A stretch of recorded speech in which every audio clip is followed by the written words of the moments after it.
2024 का रूट खुल गया है। नरेंद्र मोदी और राहुल गांधी दोनों ने अलग अलग रूट पकड़ा है। दोनों की मंजिल एक है। वहां तक कौन पहुंचेगा, कौन पीछे छूट जाएगा?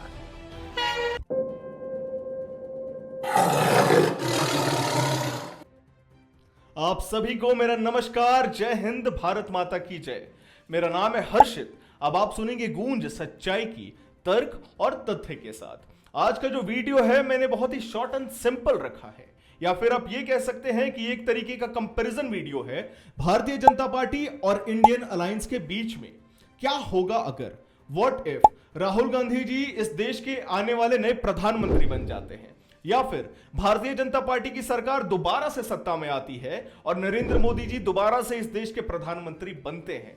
दोनों पार्टीज का क्या प्लान होगा नए भारत के लिए, सभी प्लान्स के बारे में डिस्कस करेंगे। और मेरा आपसे वादा है, जो डाटा मैं आपको देने वाला हूं वो सभी पार्टियों के जहन में जरूर होगा।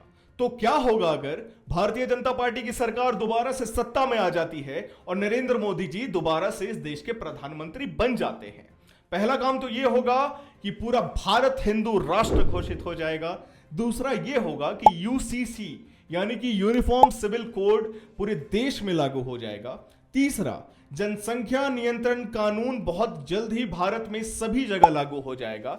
चौथा, काशी मथुरा का जो मामला इतने सालों से फंसा हुआ है, इस मामले का हल शायद आने वाले 5 वर्षों में निकल जाए।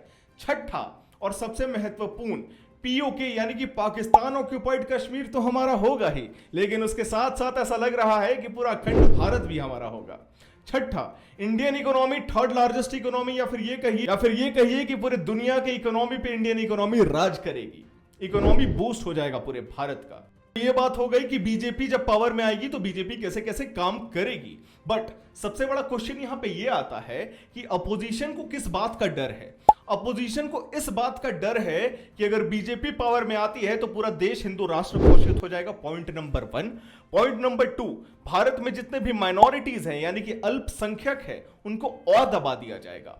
पॉइंट नंबर 3, संविधान जो हमारा कॉन्स्टिट्यूशन है उसको चेंज किया जाएगा, उसको मोल्ड किया जाएगा। और मोल्ड करने का कारण यह है, आप खुद सोच करके देखिए कि अगर 70 to 75% seat Bharatiya Janata party जीत जाती है तो एक तरफा जीत होगी। विपक्ष के नाम पे हमारे भारत में कुछ बचेगा ही नहीं। संविधान को जैसे मन वैसे चलाया जा सकता है या चलाया जाएगा।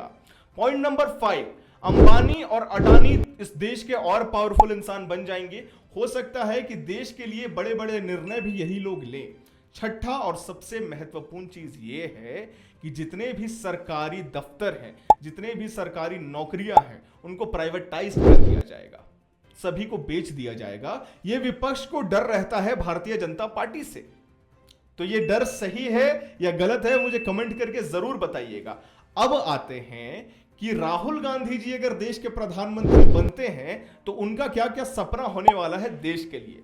तो पहला काम जो राहुल गांधी जी प्रधानमंत्री बनने के बाद करेंगे वो ये करेंगे कि सभी लोगों की जात गिन दी जाएगी, सभी लोगों का कास्ट गिन दिया जाएगा ऑन पेपर, पहला। दूसरा ये करेंगे कि जितने भी ग्रेजुएट स्टूडेंट्स हैं हमारे देश में, हमारे इंडिया में, उन सभी लोगों को आईएएस और आईपीएस लेवल की नौकरी दे दी जाएगी।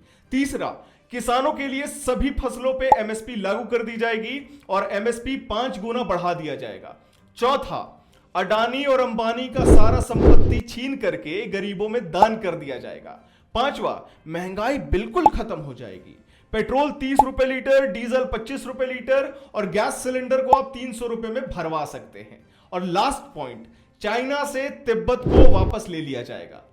यह काम होगा जब राहुल गांधी जी इस देश के प्रधानमंत्री बनेंगे। और अब यह भी जानना तो जरूरी है ना कि भारतीय जनता पार्टी को डर क्यों लगता है कि अगर इंडियन अलायंस पावर में आ जाएगी तो देश का क्या हाल होगा। ये पॉइंट्स को जानना भी जरूरी है। तो भारतीय जनता पार्टी को डर इसीलिए लगता है, पहला, क्योंकि ये लोग देश को बर्बाद कर देंगे। दूसरा, बचा हुआ जम्मू कश्मीर का जो हिस्सा है वो भी अपने हाथों से चला जाएगा। तीसरा, मेजॉरिटीज को भी माइनॉरिटीज की तरह रहना पड़ेगा। कांग्रेस के राज में तो 2G घोटाला हुआ था, पर इंडियन अलायंस आने के बाद कम से कम 5G घोटाला तो हमें देखने को जरूर मिलेगा।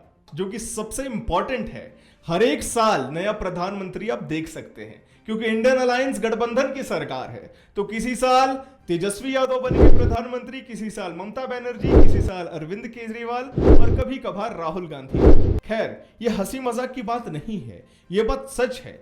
लोकतंत्र में अगर पक्ष है तो विपक्ष का होना बहुत जरूरी है।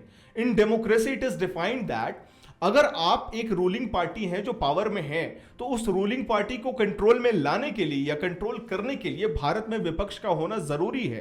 पर इस साल जो लोकसभा का चुनाव होने वाला है, इससे यह लग रहा है या यह पता चल रहा है कि हमारे देश में विपक्ष 20 या 15% भी नहीं बचा है। तो लोकतंत्र के लिए अपोजिशन का होना बहुत जरूरी है। आपका क्या विचार है, आप कमेंट करके जरूर बताइएगा।